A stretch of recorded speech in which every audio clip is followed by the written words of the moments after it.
Hey guys, Technomentary with a simple tutorial for you guys today. I'm going to be showing you guys how to insert a SIM card properly into your iPhone 7 to get phone service. So this method I'm going to be showing you guys, it's pretty straightforward. There's a couple of ways to do it, and also I'm going to be sharing with you guys some troubleshooting tip if you guys can activate or get service right away. That will be helpful for you guys.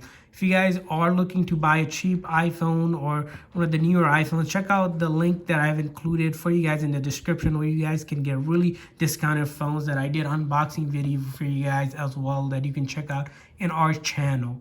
Also, if you guys are new to our channel, we do a lot of tech news, reviews, and giveaways that you can enter. So make sure to hit that subscribe button. So let's go ahead and get started. So I have the phone powered on. You can have it powered off as well. It doesn't really matter. What you're going to notice is if you open up a new phone, there's a instruction pamphlet inside of it. And in there, you're going to notice this tool called the SIM ejector tool. You're going to want to take that out.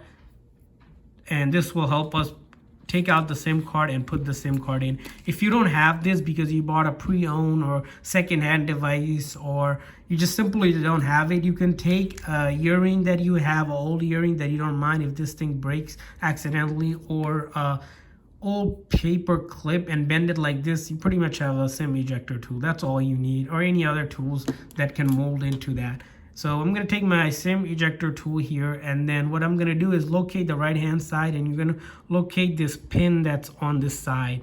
And in the pin, you're going to line it up and then put in your SIM ejector tool and firmly press on it till it pops out the SIM card. And now we can go ahead and insert the SIM card. So to do this, you'll want to note a tip on this is that if you look at this corner out of the 4 is cut. That's the piece you want to line up with your SIM. And the iPhone 7 here takes a nano size SIM. So if you don't have a nano size SIM, make sure to get one from your carrier, or you can cut the micro one to be a nano size SIM. But usually most carrier will give you a nano size SIM, as that's most phones have these days. But if you have a really old phone, you might have a micro one and go, how do you fit this? Well, it doesn't fit. Well, you have to get a nano size SIM.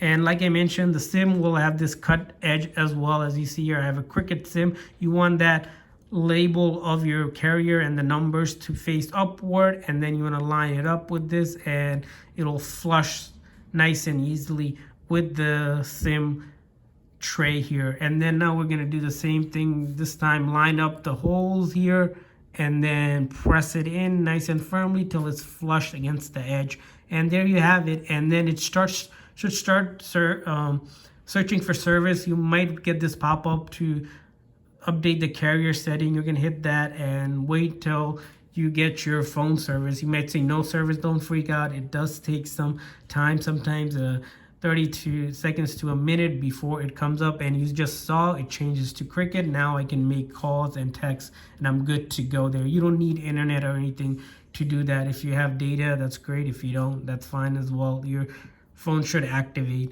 If it doesn't activate right away, or you can't make calls or anything, and you see your carrier update here, what you want to do is call your carrier and add the IME number of the phone, which simply can be found by going into settings and then general and then about, and then you'll notice this number right here, that 15-digit number. You're going to want to give them that number to add to their system and tell them you have a new phone and you're good to go. Also, other tip and trick is that if it doesn't pick it up or not reading it, simply power off the phone if it's not off, and then power it on by simply hitting the power button and holding it here like this, and then wait till it says power off. So power up and then power it on. Other thing to note is that if you have a carrier incompatibility, which it will say SIM card not valid, that means the SIM card that you're using will not be compatible with the phone because the phone that you have isn't compatible for that carrier. In that case, if you're bringing a phone from another carrier, ask the previous carrier to unlock the phone. They'll unlock it if you fully paid it off. If you didn't, you're gonna have to fully pay it off for them to do the unlocking process, which can take a couple of days. Also, if you bought a phone used, or if you're planning on purchasing a used one, or if you're buying it online, make sure it's compatible with the carrier, because the way it works is that if a phone is a T-Mobile phone, it will work on T-Mobile and its sub-carriers. Sub-carriers basically means carriers that are under the parent company, which is T-Mobile, and there's smaller companies. Those are the sub-carriers. Same thing with AT&T and Verizon. They'll work specifically for that network. But then there's a special type of phones known as unlocked phones. If it's a GSM unlocked phone, it will work on all the GSM carriers. So AT&T, T-Mobile are GSM carriers. If you don't know what that means, simply ask your carrier what kind of phone they're compatible with. Also, there's other side known as CDMA, which are specifically work on CDMA carriers. And there's also a set of phones that are called fully unlocked, which are a little bit more pricier when you're buying used, and if you're buying new one, it's the same price.